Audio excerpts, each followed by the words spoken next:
Өскеменде қалайшылық автобуста ер адам балаларға тиісуге әрекет жасаған. Мұны көрген жұрт сол жерде шу шығарды. Ты что делаешь? Ер адам бала отырған орындыққа сүйеніп, өзін әдепсіз әрі күмәнді ұстаған.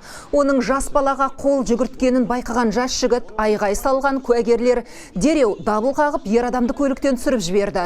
Осыдан кейін тәртіп бұзушы ұсталып полицияға жеткізілген, оқиғаның мән-жайы анықталып жатыр.